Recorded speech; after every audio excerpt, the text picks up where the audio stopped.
تفسیر القرآن آج کا سبق سورۃ الشعراء آیت نمبر 25 سے 29 تک۔ اعوذ باللہ من الشیطان الرجیم، بسم اللہ الرحمن الرحیم۔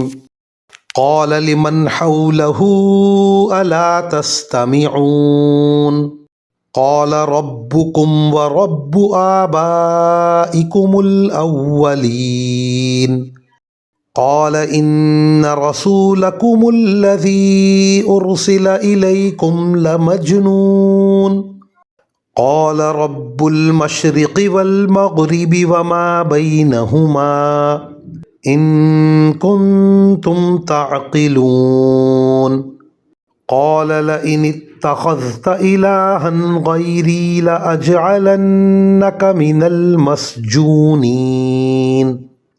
ترجمہ: فرعون نے اپنے ارد گرد کے لوگوں سے کہا، سن رہے ہو کہ نہیں؟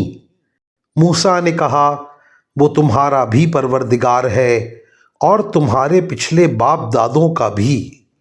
فرعون بولا، تمہارا یہ پیغمبر جو تمہارے پاس بھیجا گیا ہے یہ تو بالکل ہی دیوانہ ہے۔ موسیٰ نے کہا، وہ مشرق و مغرب کا بھی پروردگار ہے اور ان کے درمیان ساری چیزوں کا بھی، اگر تم عقل سے کام لو۔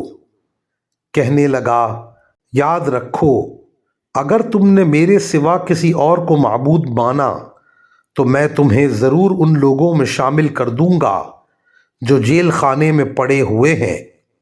ان آیات کی تفسیر میں مفسرین کرام فرماتے ہیں، فرعون نے جو سوال کیا تھا اس کا مطلب یہ تھا کہ رب العالمین کی حقیقت و ماہیت بتاؤ۔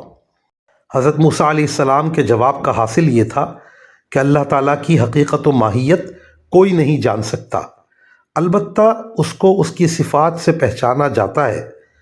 چنانچہ جب حضرت موسیٰ علیہ السلام میں جواب میں باری تعالیٰ کی صفات ہی بیان فرمائیں، اس پر فرعون نے کہا کہ یہ بالکل دیوانہ ہے، کیونکہ سوال حقیقت کا کیا گیا تھا اور جواب صفات سے دے رہے ہیں۔ وآخر دعوانا ان الحمد للہ رب العالمین۔